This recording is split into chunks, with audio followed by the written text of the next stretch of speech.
Good morning, everyone, and welcome to Political No Brainer, the podcast where we move past winner takes all politics and into real conversation. I'm Jeff Rabinowitz, and this season we're bringing in voices from all sides to challenge assumptions, bridge divides, and build a better understanding of today's biggest issues. Today I'm with my good friend and a guest I love to have on, Banks Helfrich, and he's going to talk a little bit about his campaign, and we're just going to wing it today, right, Banks? We're going to go. I Sure. think yeah.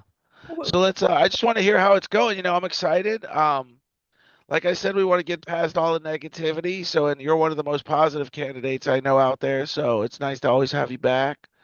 Um, so go ahead. I was just saying, I just said we were just doing the initial salutation. I was like, "How's it going? How's everything?" He said, "How's the campaign?" So, how is the campaign? campaign's going great.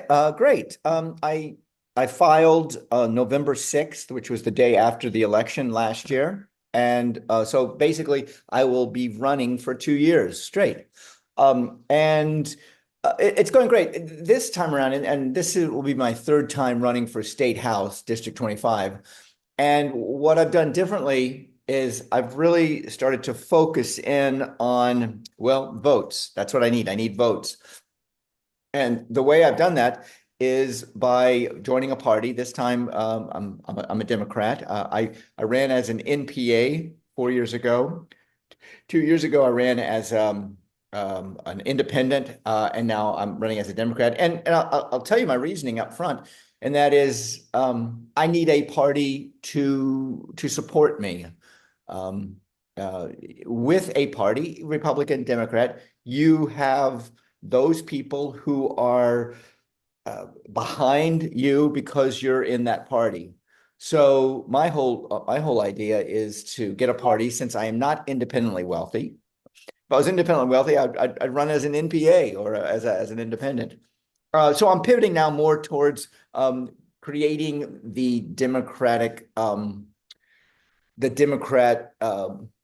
kind of feel to my campaign, going to a lot of Democratic meetings, meeting the Democrats, finding out what their issues are, finding out what everyone's issues. It's not just Democrats, but however, I am focusing on the Democratic clubs. In fact, you were at one recently. Yes, it was great. I enjoyed it. Yeah. Yes. So and it's like you said, I guess if you were independently wealthy, you could be an independent. But the truth is, when you think of a Democrat or Republican, when you think of if just say you were to open a restaurant, if you were to open a McDonald's, you're going to have, your first day serve 800 people. If you were to open a McDonald's, if you were to open Coach Trippy's Burgers, your first day you might serve 50 people. So you do need to be affiliated with one of the franchises to really have that, that audience. Like you said, you need You're votes, right. you need the audience. And But and and we're interesting. I not was in. Go Go ahead. ahead. Go ahead. No, go ahead. No, please. I mean, I'm not independently wealthy. Independent wealthy, I could run as an independent. Just because in our country, societally, we need a lot of money to win. Money is a part of the process. And the way you change that is you get in there and you change it. I have very limited resources now. I mean, I could talk to my representative, I could push for that, and that would be a Congress issue. However, when I get in there, then I can push for an issue like this, so that the common person, like you, me, and when I say common person, I mean just the regular person who wants to help our government and represent the people who are in it for not so much a egotistical reason. They're in it to serve, basically. Yeah, and it is an ego. It's also, I feel like everybody that goes into politics starts somewhere, wants to climb the ladder. So you got to start somewhere. You definitely got to, as a Florida House member, as a Florida House representative, you're in the crux of it all. You're going to get to know people. You're going to get to know other politicians. You're going to get to know other organizations. You're going to be an established leader, and and that's where you're starting. I always talk about my start was way too big. I started in the U.S. House of Representatives, way too big. You've got to literally, who knows, maybe a million votes in not necessarily. It could be a million votes in my district, but I um, think I think it's 1,000,005. is There it? there are, I think, 28. Uh, Wait a minute. No, it's a little bit less than that. It's a little bit less than a million, I think. Yeah. My district has basically 140,000 registered voters. So, that's my field that I'm in. Right. And you're gonna and one thing I like about you, and it's the one thing I've you know, there was this, I guess, saying that Republicans have no shame, Democrats have no spine. Sometimes I feel like it's not that. I think Democrats often lack a plan, but you have a plan. You have solutions for things, and that's what I like. So when I look at people today and I say, "Hey, what's going on in Washington?" is just repulsive to me. I also say, you know what? They had a plan. And some people look at a plan as the way to succeed. You you start with a plan, you don't always execute all the plan, but you get further along than if you start without a plan. So you have a plan. And Right. and I want tell us more about your plan. Okay. I'm going to back up just a minute, a little bit. And that is, I'm a farmer. I'm looking at my next crop for my next 3 to 5 months. Okay. Up to 6 months. So you always have to have a plan in order to, as a farmer, you have to have a plan or your crops aren't going to come to fruition. So that's where I work within. I also work within the realm of finding solutions to the issues on my farm. How can I uh, have if I want to grow green beans, the first thing I have to make sure is I make sure it gets water. And I have to plan that out. So I put down the irrigation first. Then I put down the fertilizer and topsoil because I have to change the soil in Florida. So I'm constantly feeding the soil. And then, you know what the last thing that goes into the ground? Seeds or plants. Last thing is the actual thing that we're trying to grow. So when you say to me you have to plan or you have to have some sort of solutions in mind, that's all I do every single day when I'm either out in the field or if I'm meeting people, like I was just an hour ago. I am constantly listening to their issues, finding a plan or finding a solution, and then helping them get to that person or that place or that solution. So back up a little bit more, spine and shame. These are terms that are easy to throw out. Republicans are shameless and Democrats are spineless. And these are easy, stereotypical vernaculars that we throw at the different political parties. Here's the thing. We are all individuals, okay? And when we couple everybody into a group of being spineless or shameless, um, we lose out on those nuances of a relationship, of people who are real. I mean, they have the same concerns and issues and problems that I go through. You know, issues like mental health that we're dealing with, or stress, and those are universal. So they're not just for Republicans or Democrats. So with me in coming up with solutions, I am constantly looking for solutions for everybody. All right. So in District 25, 140,000 roughly uh, uh, registered voters. Out of those 140,000, majority of them, and I'm saying 60% or more, own their home. So what are the issues of owning a home in my district? The number one issue is property insurance.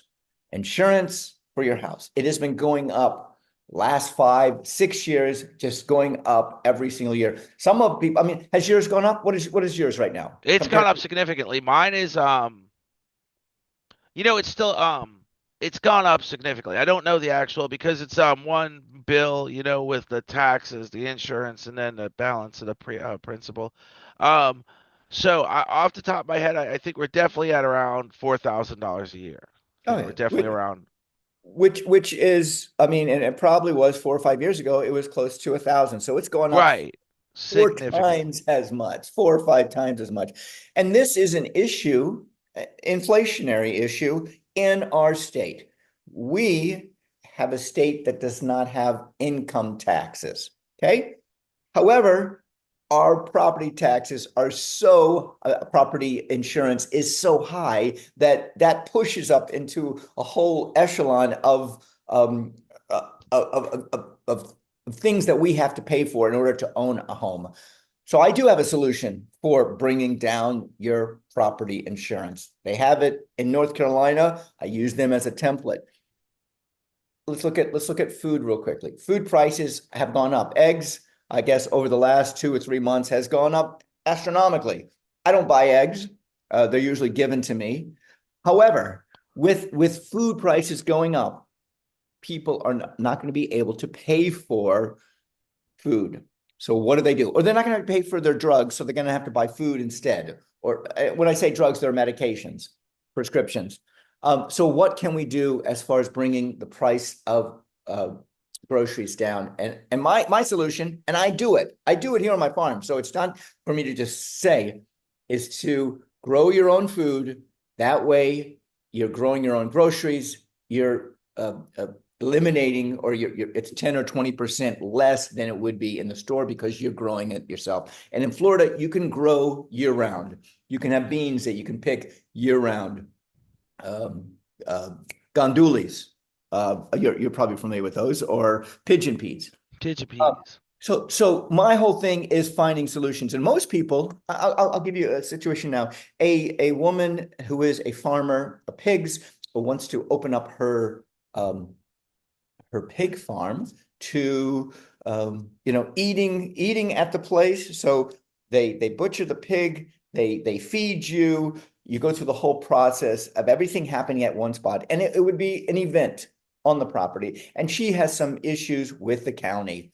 Now, I don't work for the county. However, as an advocate for South Lake County, my whole thing is to find a solution for everybody. So she was talking about it, and I said, "Come with me. I'm going to introduce you to the county commissioner, and we're gonna work this through the system and find a solution." Okay, and that's what I do almost on a day.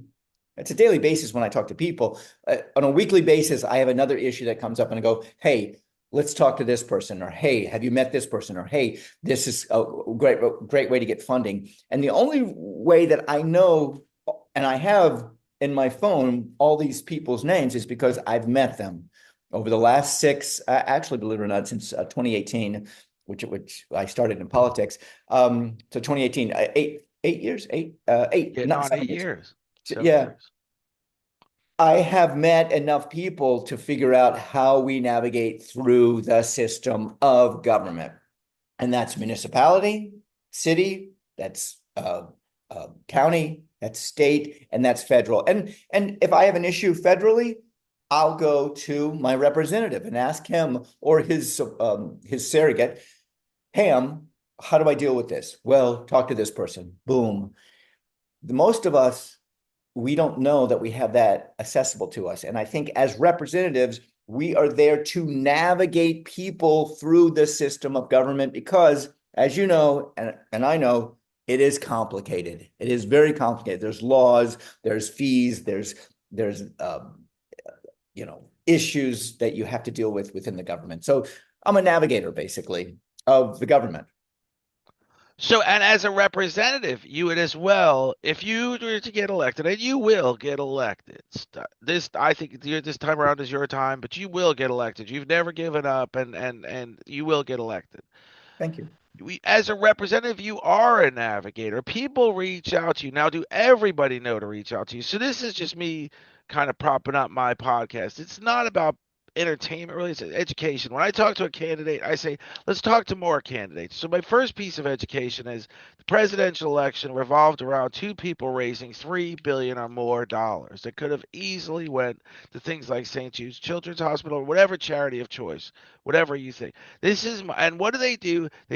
They throw these commercials out, silly little snippets that really don't really tell us anything, that really don't teach us anything.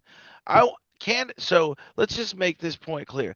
Representatives are here to serve you. If you have a problem, just like the lady that has a problem with zoning, maybe, or farming, or whatever the challenge is, I don't particularly know the lady or the challenge.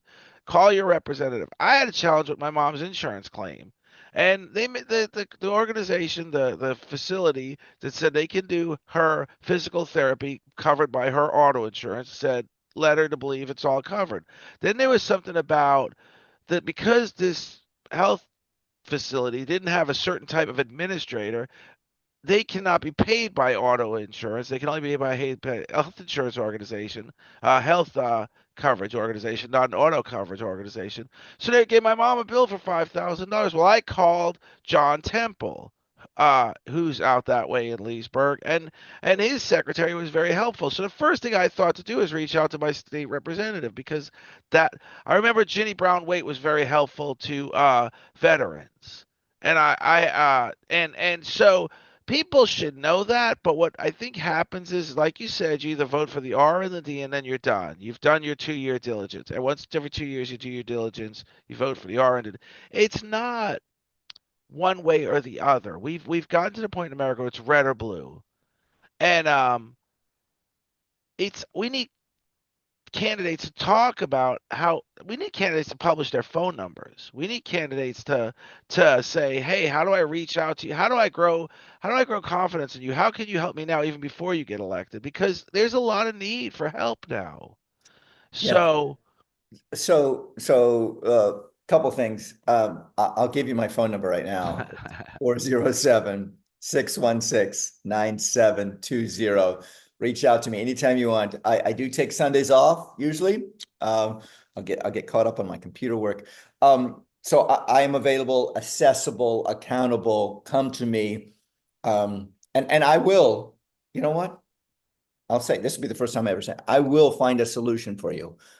If if I cannot find a solution, I will continue fighting for a solution as long as I'm your representative. Now, you're right. Representation as a state representative, you represent the people of your district, not the people that are in your political party, not the no. people that are not in your political party, not the people, not only the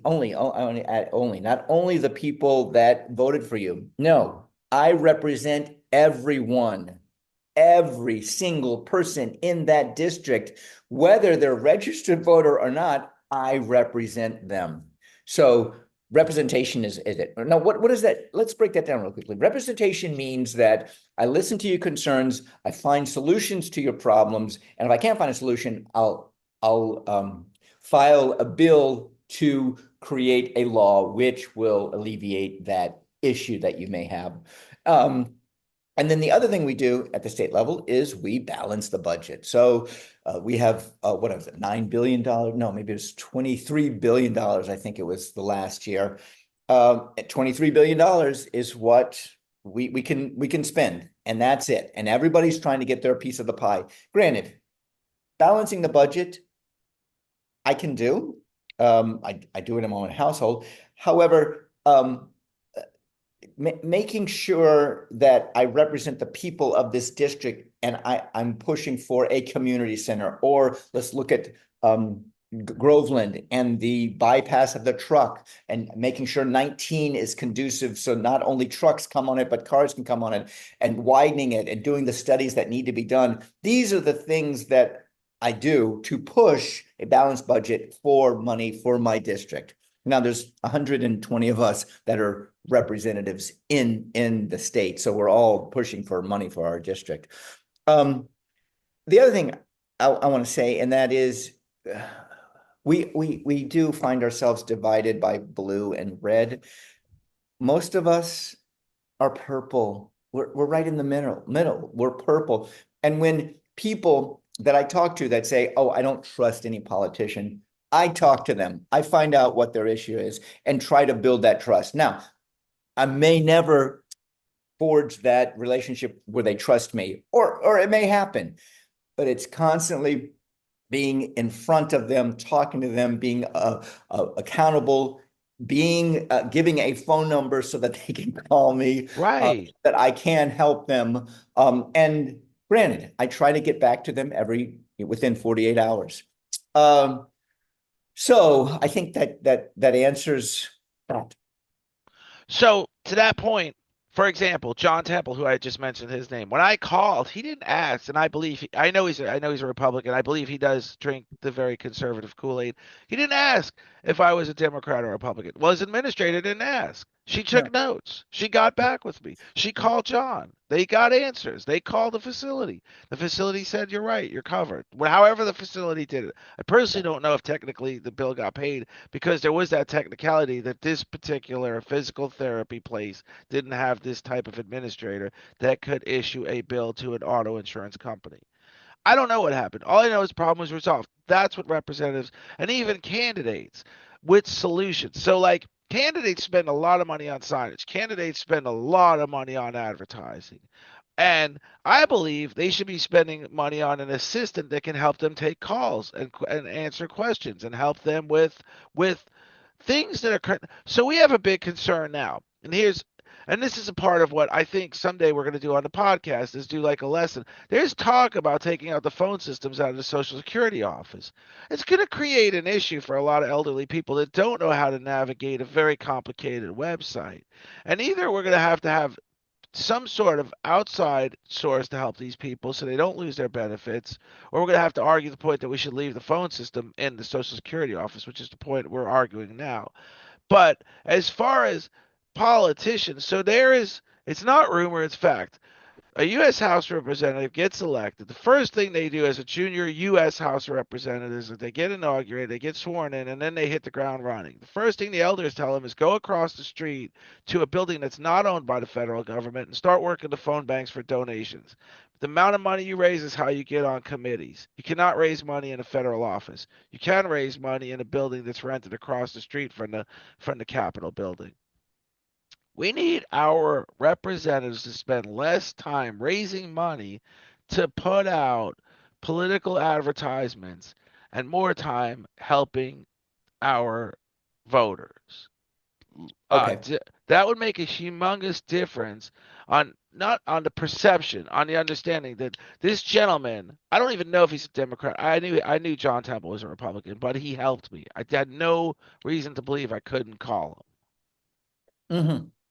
Well, let's unpack that real quickly. You're talking about signage at the beginning, political signs on the side of the road, political ads, political Facebook ads, these kind of things. When I decided to run the first time, I went to Alan Hayes and I asked him, "Hey, how do I win?" And he said, "You need to become popular." Okay. And I thought, okay, how do I become popular? People have got to know me. I've got to meet them.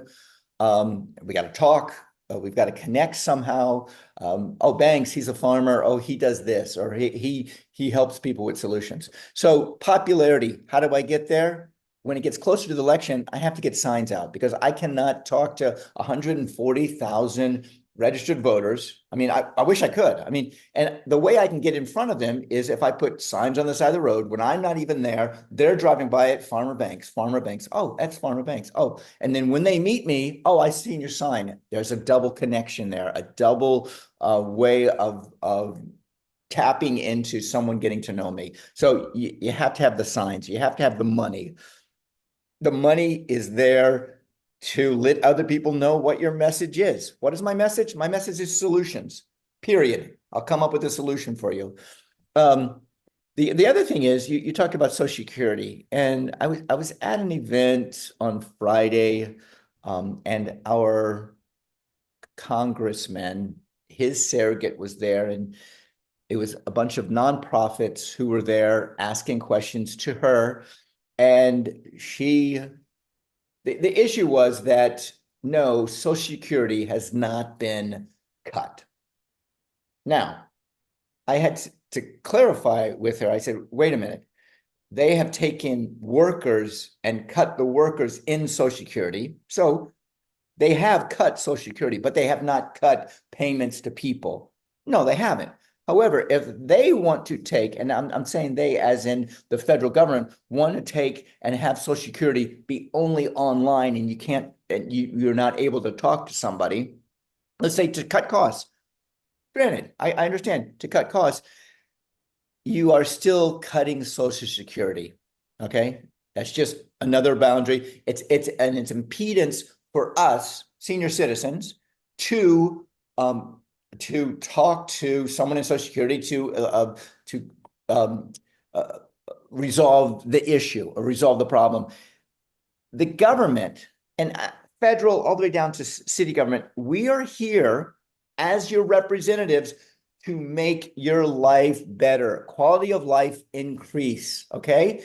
How do we do that? We find solutions. We find ways to make it easier for you. So when you cut Social Security people on phones, if you cut that, you make it harder for the citizens to get what they need. So their quality of life diminishes. And I think that's what you're starting to see now with people going, wait a minute, I can't talk to IRS. Wait a minute, I don't know what my taxes are. I can't talk to Social Security. I can't talk to FEMA. I can't talk to the Department of Education. Or you know, it's a confusing time, and it's a very chaotic time too. And I think the market shows it. It's extremely concerning, extremely concerning. It's extremely confusing. It's extremely disheartening. There's a lot of extremes to it, and it is intended to be extreme. And I've always said for 50 years, and I'm just saying it. I do want to be more on the constructive side of this conversation, but for 50 years there's been an effort to turn the New Deal into the Screw Deal. Now we're getting there. They're on the path to doing that. I don't know if it can be stopped. I don't know even if we reverse the cycle in 2 or 4 years from now, how much can be rolled back. We my again Solutions are now is to intervene the best way we can to help. If an elderly person cannot get on the phone with somebody in Social Security and they stop receiving their benefits, that is extremely concerning. So, a little history from a corporate side. When Amazon became the biggest player in pharmaceuticals, the first thing they did, because Amazon's very online, but the pharmaceuticals has a phone service. They say if you want a phone in option, dial this number because they know they're going to be dealing with a lot of elderly people. So phone service is extremely important for really everybody, but again, we keep centering it around the elderly people that aren't as internet savvy as some of the younger people. But there are some things the internet cannot do, and it's concerning that that's the approach. Um, and I guess we can do online tutorials. They'll also be on YouTube. We can hopefully our representatives can set up some sort of substations to help elderly in trouble with their benefits. I don't have the answers, but what I want is candidates that are concerned with the answers now. We can't continue to argue the point that they're doing this and it's wrong. No, we're gonna have to get to the point we're gonna have to go around the mountain. We're just gonna have to Uh, talk about solutions. Okay, so when you talk about the New Deal, is the new screw deal? I think that's what how you said. Well, Uh, it's their attempt to really mess people up. I mean, phone okay, service is a clear okay. So the New Deal was Social Security, Medicaid, Medicare. Medicare, Yeah, food stamps. I think was in the the New Deal. whole Yeah, entitlement. the whole social programs. And when someone argues that America is not a socialist country, we have social programs, Social Security, Medicaid, Medicare. So when a person gets to a certain age, they are taken care of basically by the government. Okay. Right. So we do have I'm saying we do have a social construct of socialism in our government. I'm going to go back to Amazon and I'm going to compare it to government. And Bezos, I mean, um, what has he done? What has he created? He created this marketplace where you can buy anything. I mean, basically just about anything. And and his or Amazon's success has been basically 3 clicks, you have the item at your house. I heard a comedian one time say, you know what, all you got to do is think of the item and it'll come to your house. He said they're getting that fast. You know, let me do the 2 clicks, the third click, it's at your door, something like that, which I thought was fascinating. But to break this down, Amazon is successful because it is simple to buy anything. 3 clicks, you've got it. Okay. It seems that the government has always been behind the curve. We've always made it more difficult for people to get into, talk to somebody on Social Security or talk to somebody in FEMA or talk to, to have a person there. So the government, I feel, learn from Amazon and making it easier to supply services, social program services, Social Security being one of them, for the citizens, instead of making it harder. And I think now it is making it much more difficult to talk to somebody at Social Security if you've got a Social Security issue. Yeah, I think the intention is to make it harder. And I think then the idea is that when you make it harder, you're gonna wind up putting out less money. If there's people that can't get an answer, sooner or later they may give up on getting an answer and they may be getting significantly less money. And that's the intention now. And I'm just saying that I don't want to see it get to that point where literally elderly people are not receiving their benefits because they can't resolve a problem. And so when you reach out, when you say to somebody, let's go forward a year from now and we're really Social Security is online, period. Online, period. There is no phone operators. So you're hoping that those elderly people who are in dire need have somebody younger by their side to help them with the computer work now. Well, even those younger people are going to need some tutorials on how to do the computer work. And that's I'm just using Social Security as the one example of where we're really changing things. I think for the very worst, but instead of arguing anymore that we're changing things for the very worst, instead of the Democratic Party arguing anymore that we're changing, because it seems like hypocrisy is okay. It just seems like we always say uh, Donald Trump just accused Canada of being a tariff abuser because they were imposing it, and I'm like, and the Democratic focus was Donald Trump's the greatest tariff abuser of all time. Well, let's stop talking about all that he's doing intentionally wrong. Let's just start talking about resolving what he's doing intentionally wrong because we really do have to focus on this for the next 4 years. It's going to be a significant part of our life. We can argue the point all day that it's wrong. We can argue the point that all day that it's hypocritical. But the fact of the matter is that's not getting a resolution. That's not changing anything that's happening, and that's not reversing how the effects of what's happening are really affecting people. And that's why I say we need candidates like you to talk about solutions, 100% solution focused. No longer do we need candidates and do we need litigating reporters about what in the world they're doing wrong and how hypocritical they are about doing it. We need to get to the point where we're saying they're doing this and we're going to counter it with this. Because we've lost all three branches of government. They're doing it. And we have to accept that.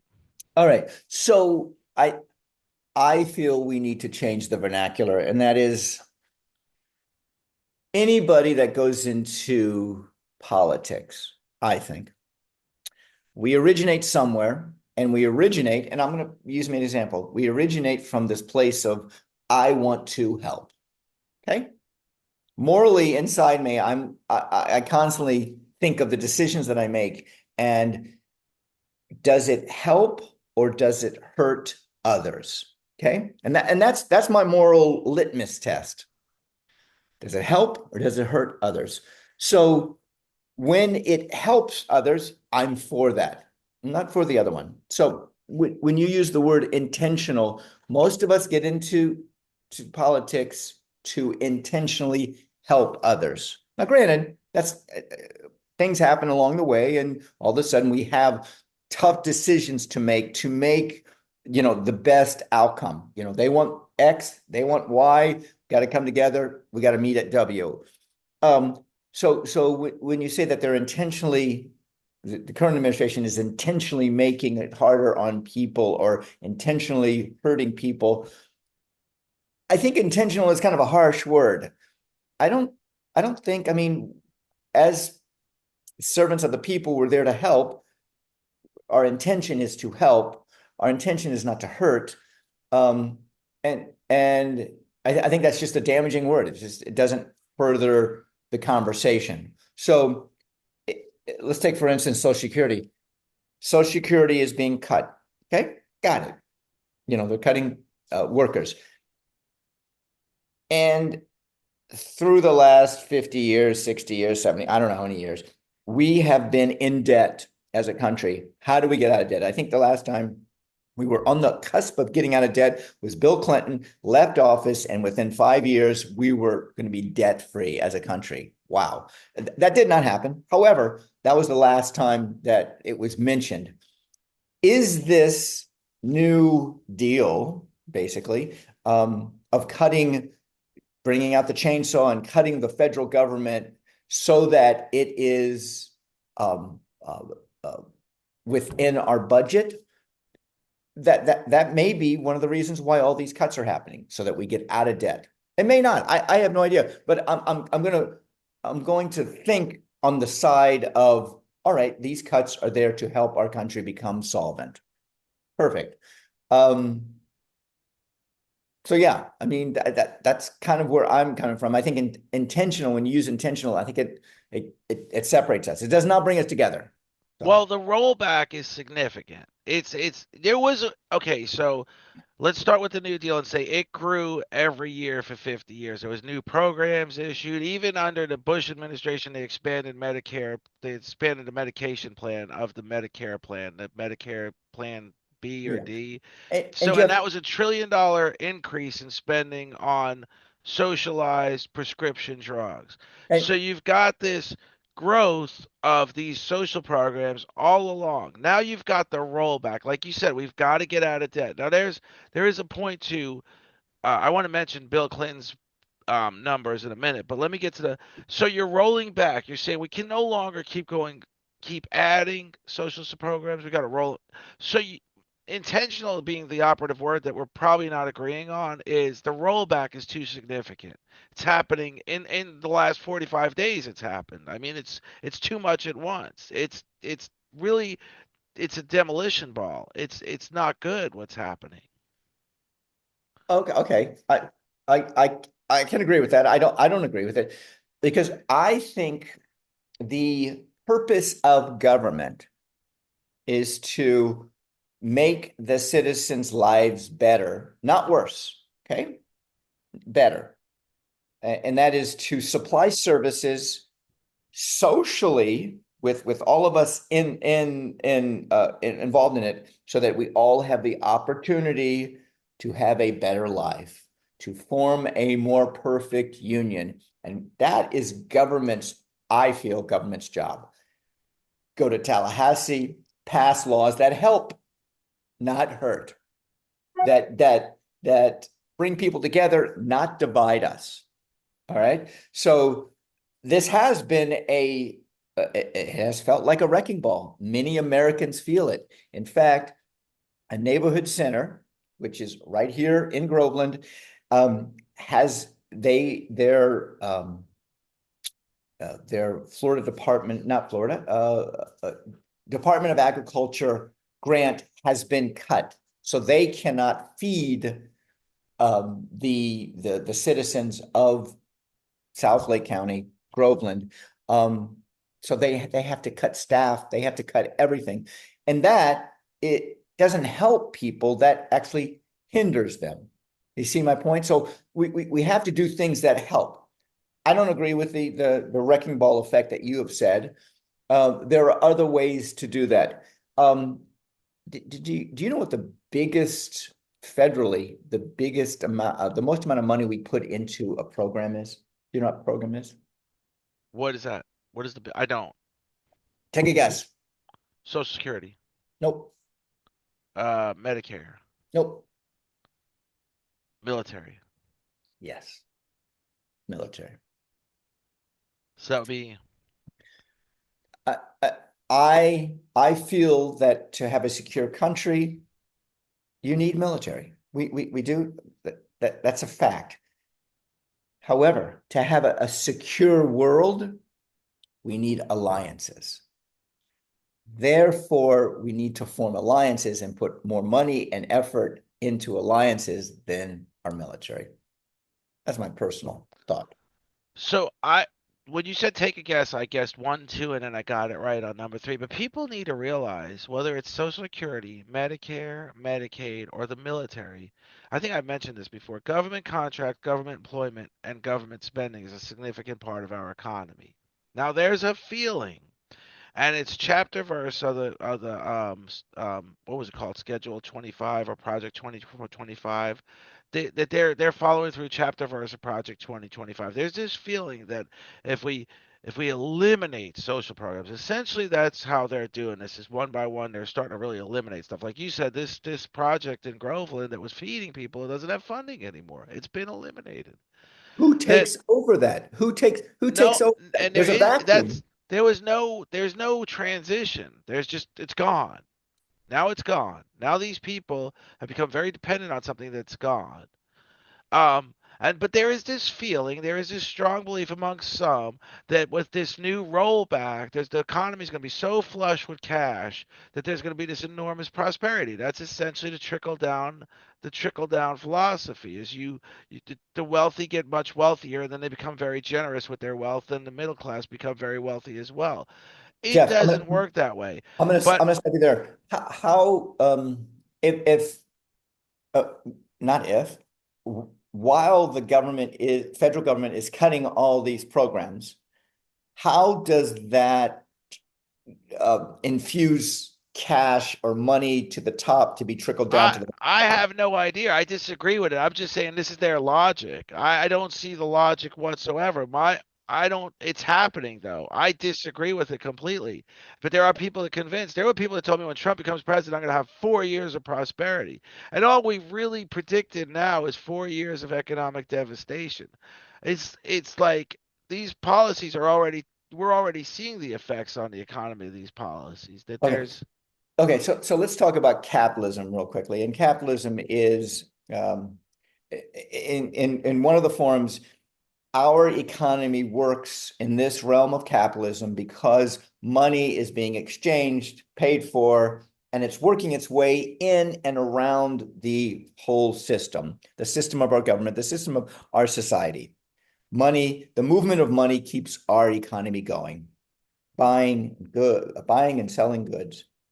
So if I mean, no, we are in the situation now where billions and maybe trillions of dollars have been cut from the federal budget, which means those trillions of dollars are not being put into, I mean, people are not working, people are laid off, or they have less work, or they're not buying goods as much. And since we're not doing that, the money is not going into our society. Our our we our economy is declining because of this. rapidly. 50 days into the new administration, and already I mean, granted, it's just the beginning. Already we see the stock market, which is supposed to be a highlight of the administration's view, like stock market. I'm great. So when you take this money out of the economy, it's not being circulated. If it's not being circulated, the economy is collapsing or small. It's creating a smaller and smaller Shrinking. economy. So I don't know, shrinking. Yeah, that's a good word. I don't know if this trickle down theory. I don't see it happening. I mean, the trickle down theory is if we give, no, I'll give it to you like this: give tax breaks to the wealthy, large corporations, and that money will go down. And it's never happened. It's The never happened. the trickle down theory has never happened. What they found, and you see this with Democratic uh, um, presidents, when you help prop up the lower and the middle class, that is what stimulates the economy and keeps the money working within the economy. And that's not what's happening now. And I've said on top what you just said, I agree with. And what I've said is when you help the middle class or the underclass, you see the economy grow significantly because they're coming up the ranks. Now, what I've always said is, and granted, this is sort of a segue from where we're going with this conversation. If we somehow implement in our education system a way for the underclass and the underinformed and the middle class and somewhat underinformed how to there's that old I talk about Robert Kiyosaki. He talks about working for money and making money work for you. How we teach the middle class and the underclass how to make money work for you, how to invest money in index funds, which is something Warren Buffett talks about frequently, is your best possible investment is index funds. I think he's mentioned it. That's where he really thinks the the not so knowledgeable investors should put their funds as in index funds. If we talk more about that, you'll grow the middle class and the underclass, you'll grow their wealth. But we keep getting into this scenario where it's Democrats first or Republicans. Either we're gonna we're gonna create more social programs and enable people to survive, or the Republicans say we're just gonna prop up corporate America to the point where they're just gonna become so generous that they're paying significantly more, and it doesn't happen. And I just think it's like, because recently, actually like a week ago, I interviewed Ruka,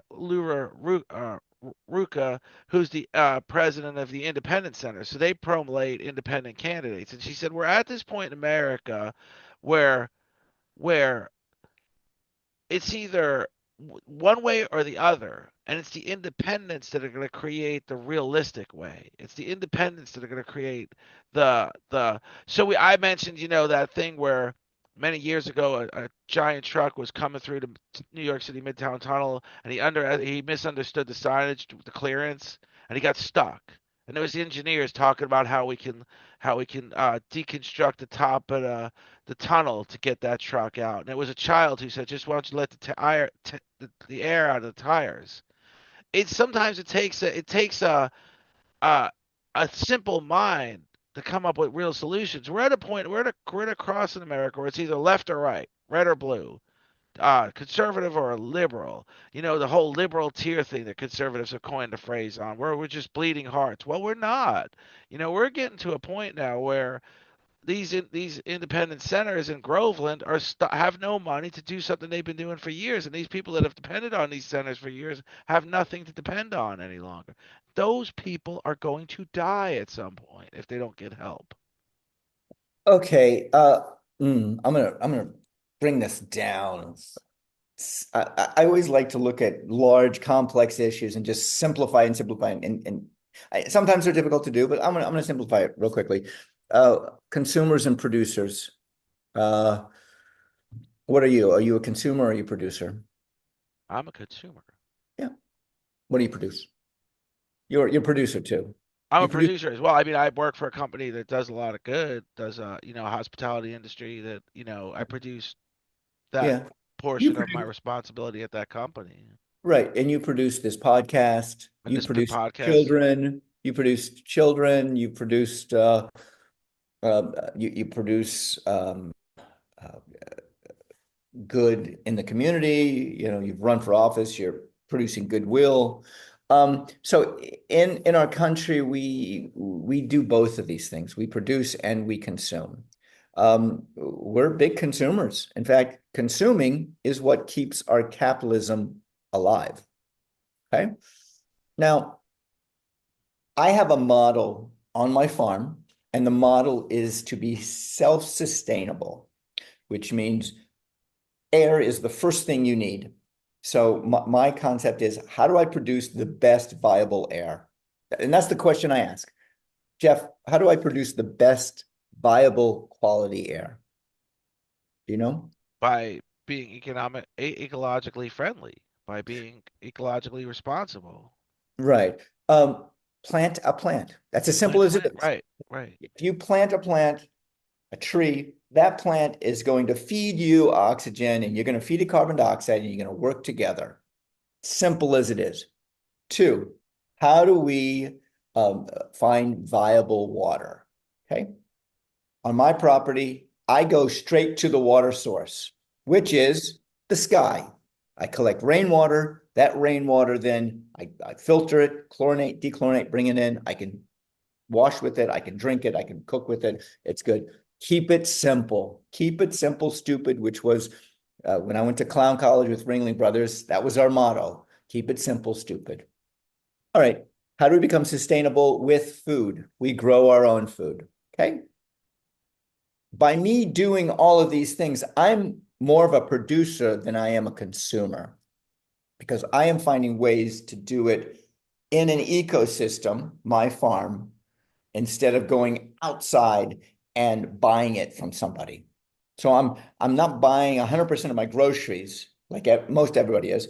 I'm Right. buying 60% of my groceries, 40% of my groceries. So I'm producing more than I need, giving it away, and I'm consuming less. Okay. when you consume less. Now, this is not a model for capitalism, by the way, because capitalism feeds on consumers.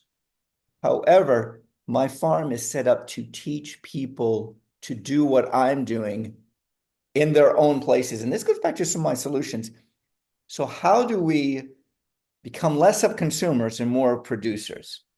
We produce our own foods. We produce our own electricity. We produce our own water. We produce our own air. We produce our own community. We produce our own government. Now, granted, I talk about those six things: community, I'm sorry, air, water, food, shelter, community, and government as far as sustainability. Being a part of the government, running for office, it sustains the government. So my gist is to, or my push is to teach people to become producers, and that won't rely so much on us having to consume as much because we're producing and consuming the same amount. What's happened is we produce this much, but we consume this much, and that's it's not sustainable. I don't look at it as being sustainable. So that what you do on your property is something I've talked about in the past as a candidate. So, but the way I've talked about it was if you in Washington D.C., where a lot of presidents' kids have gone to school, is called Sidwell Friends. It's a private school. It's very expensive. It's very elite. A lot of their campus teaches their kids how to do just that, how to create. They have I can't. I used to have the literature right here, but what they it's an environmentally friendly campus, and it's a big part of their education. It's run, I believe, by I forget. I thought it was the Mormons run it, but I'm not certain. But it really teaches kids. A part of the curriculum is to teach kids how to do what you do on your farm. And I've always said that's something we should be doing in all our schools. Like you said, we've got community-based schools popping up in Groveland now where kids are riding their bicycles to school. It's an incredible thing to teach people to use their bicycles when they can versus just jump in the car and drive off 5 feet to see a neighbor. That would make a significant difference in the environment. As crazy as it seems, if people opted to use their bicycle 10% of the time, to go to a neighbor's house or for a kid to go to a friend's house, instead of telling the kids, get in the car, I'll drive you over there, that would make a significant impact on the environment. If people had, I've got a giant backyard. My German Shepherd loves it. We play soccer back there. I've got room to grow vegetables, and it would be incredible to, on Sundays we barbecue. I do some New York strips and some chorizo. It'd be great if I was able to pull green beans from the garden and boil them off and have that as a part of the feast. That would be a neat thing. Doesn't mean I'm going to reduce my purchases 50% at Publix. It means I could possibly reduce them 10%. That'll make a Right. huge difference. And my push is we have our grocery prices going up higher and higher. Eggs are crazy. And how do we, on just a backyard level, a windowsill level, and if you have Tomatoes. yeah, how do we grow our own? Because when we grow our own, we have found that they taste better, and it might be placebo effect. However, they do taste better. Yeah. They're they're not. You go from here to here, pick and eat. That's called fast food, not the fast food out there. They taste better. They're healthier for you, and you cut economically. You cut your grocery bill. Guess what? This month I'm not buying tomatoes. That brings my grocery bill down 3%, let's say. There's 3% right there. Now, the next month, I'm not buying lettuce because I already have my lettuce. That cuts it down 5%. We can cut our grocery bill down by growing our own groceries. And it just starts with one pot and then five pots. And then all of a sudden, you have food year round. You have a pigeon pea tree in the back, which gives you three harvests a year of gandules and pigeon peas. And then you're not stuck going, I don't have enough money to buy, my prescription. Right, it's a sense of accomplishment. So the other day I was just at so I told you and we aired it. Did an interview with Diane Delano at the Wild Horse Rescue, and I went out and met her, and she took me on a trip around the farm on a golf cart. We fed different animals, rescue dogs, stumbled on some chickens. She picked up eggs. She looked said, "Look, I just struck gold." It was kind of funny. She had like a half a dozen eggs in this one stop after we and uh and I I don't understand why we don't preface that in our education system. I don't understand what like I love the idea of the community-based schools where the kids are riding their bikes, not waiting on a bus. The I would love the idea of just creating an understanding of how to have your own little garden. It doesn't mean we're turning 90% of America into farmers. It just means we're opening their eyes to something that could be incredibly significant, make a significant difference in everybody's life. And and I'm a big advocate. I say I'm a Jesuit. I'm big on education. I'm a big advocate of education, but I'm a big advocate of rethinking education. And that was really the point I was alluding to. Is as we have this movement in Washington that generally Democrats and are just focusing the outrage on the movement. I want to get back to the where we talk about solutions, where we talk about how do we counter. Okay, if Doge is really uncovering $1 trillion in wasteful spending, which we know is not true, and I'm not going to argue the point. I'm not going to litigate the point. How what are you going to do with that $1 trillion? Why don't you reinvest it in education? Why don't you reinvest it in rethinking education?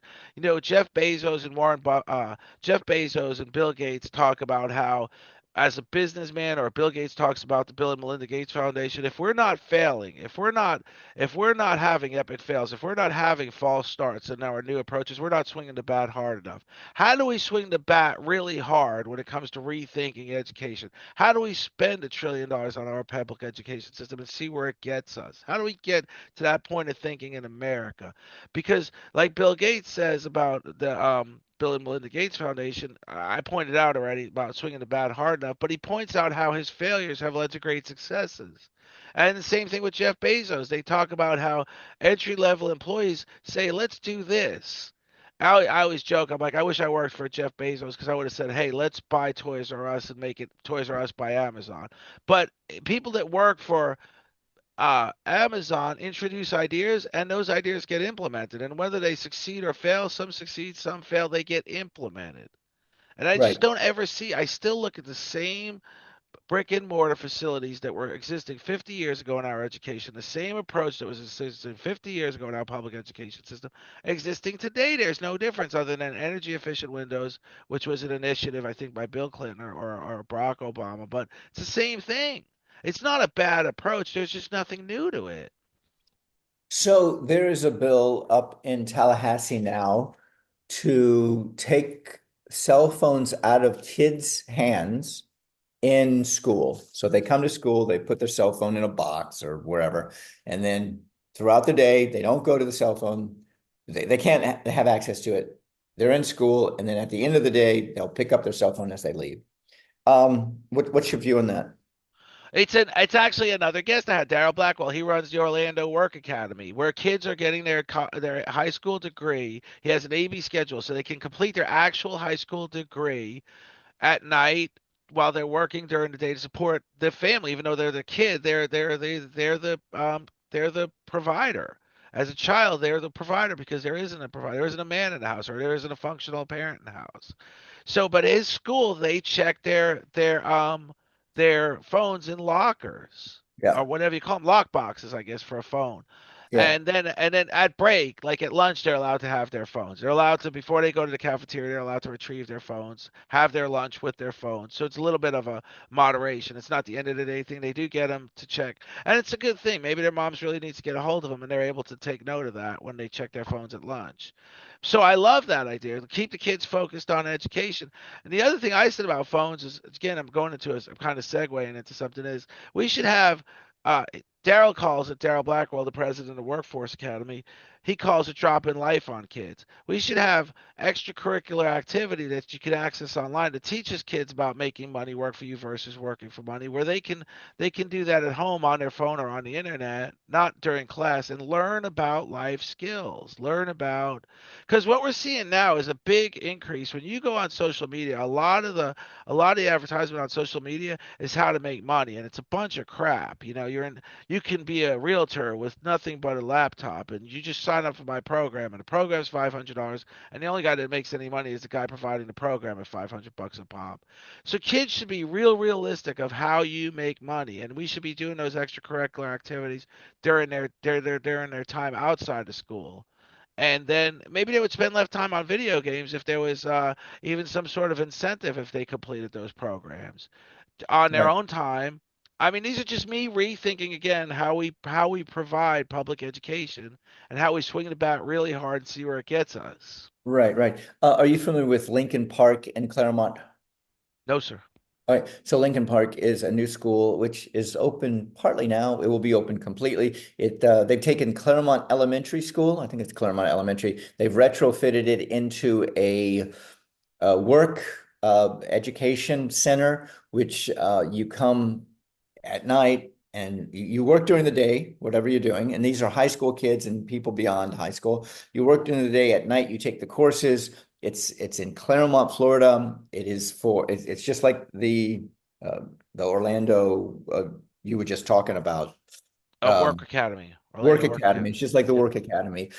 This is a new way of looking at education, finding people, jobs are changing, people are changing. How do we suffice with having night classes or, early morning classes? Yeah, they call it. Daryl calls it the AB schedule. What is the name of that facility though? Because I do got to look into it. Lincoln Lincoln Park. Park, Educational Center. So that's a different way of looking at education. And basically you have a collaboration of Lake County School District, Lake Tech, and Lake Sumter College. Those three came together to form this super cool school.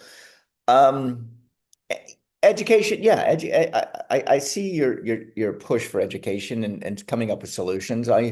Um I like it. I mean, we have to think outside the box. I do like the idea of swinging for the fences and missing. I did meet a funder who works for, her name is Kenny. She used to work for, I think she might still, the Bill and Melinda Gates Foundation, and she was in charge of education. And I met her at a function and she put up, like 2.8 billion. And you know what this is? And somebody said, your salary. And she said, no, this is how much money I spend every year for education. And we're looking for educational solutions. And her big thing was don't come to us. Do not come to us. Go out, create your model, whatever, Lincoln Park, whatever your model is, and do it so well that we hear about you from everybody around. So And don't then come we'll to come to us. you. We'll come to you. And ever since she said that, I thought, you know what, that is just a great. Why didn't I know that when I was young? Yeah, I would have had more dates, I think. Um, anyway, yeah. I mean, these can be done. Well, it's happening. It is happening. Let me not sound all discouraged. It is happening. Like you said, that there's those new schools in Groveland where they're riding their bikes to school. It is happening. My Yeah, point is, you know, let's take it again back to today. What's happening today? We're going to close the education department. We're going to give the states back the control of the education system. We're going to close the Department of Education. Now, I've said that doesn't sound correct, but maybe under this watch it will happen. Ronald Reagan promised to close the education department. It grew in size and scope on his 8 years. Maybe it really will happen. Um, uh, I do see it happening just because, like I said, there is this wrecking ball effect right now. Anything could happen, and no one knows what the effect. But my point is, as a Democrat, let's not argue the point of closing the Department of Education in Washington. Let's assume that this is going to happen because it's a safe assumption at this point. yeah, Let's talk about what we're going to do with the money, and let's talk about how we're going to spend that money on places like Lincoln Park Educational Center. This is an yeah. incredible approach. Let's talk about AB schedules. There are kids that literally can't make it to school during the day. They've got to bring home money to feed their brothers and sisters. Let's Mhm. possibly talk about if you do go to Lincoln Park Education, you get some sort of per diem or something for going, so or some sort of gift cards to Publix or something to enable you to bring home more of the needs at home. And and that's swinging the bat really hard. That's swinging the bat. You're setting yourself up for failure. Who's gonna be the one that argues the kid's gonna use the Amazon gift card for new sneakers? Let him, if he feels accomplished enough to get a pair of new sneakers, not necessarily go to Whole Foods and bring home a bag of groceries. Yeah, we didn't get exactly what we wanted, but we did get something out of it. Yeah, if the current administration goes in and gets rid of the education department, what is the solution to that? Oh, we're going to give the money to the states. Okay, does that increase our kids' education, our children's education? I don't know. I mean, that's we'll see if it works or if it doesn't. But that I mean that's the whole concept, the whole idea. Anyway, hey, you know the thing about coffee? You only borrow it. Because you can throw the rides in your garden. Yeah. Um, anyway, we're good, right? Yeah, that was great. That Yeah, was yeah, that was good. Blah, blah. Hey, by I the know way, we I'm I'm wearing green so and I'm drinking from a green cup. You know why? no, green. Yeah, environment green. Oh, Today. St. Patrick's Day is today. Oh my God, it slips my mind every year. That's one that slips my mind. Happy St. Patrick's Day. Yeah, yeah, yeah. Happy. That's right. You wearing the green. I just thank you. Well, this has been wonderful, Banks. And like I always say, like, share, subscribe, comment. You can tell your friends about our podcast. I will text you when all everything we've done now, me and you, everything we have done is on Spotify, is on Apple Podcast, is on YouTube. Everything we've done. I Okay. texted Diane Delano, our video and our interview is out there. Pretty much I'm all caught up. So All tell right. your friends. Live, And everyone yeah. else, like, share, subscribe, comment. I'm not And looking to get rich on this podcast. I am looking to create. Not what do I say? I'm not looking to raise money. I'm looking to raise awareness. So we yeah. need So Apple Podcast. Okay, I'm gonna bring you up. I'm gonna see if you're on here. Um, it's downloading now. I'm gonna open it up right now. Okay, it should be good, good. I'm gonna get out of that and I'm gonna do a search and I'm gonna search for no brainer, right? political no No, brainer. Political no brainer. oh, political. Sorry. No, no, you're okay. Let me see, because I sent Apple at political no dash brainer podcast. You know what? Look at that. Look at you. We are there. Yeah, you are And there. Yeah, every one of the videos I have done with you, other than today, is up to date and on Apple Podcast. Oh wow. Wow. You know, if I watch it, I'll be watching myself. So, but I've already lived that. So I mean, I got you, yeah, but there's others. You should watch Diane Delano. to You got read to it, watch to the watch. Wild Horse Rescue. That was one of my most, I think. Well, we've had some great ones. You should watch Daryl Blackhall. That there's a ton of them out there.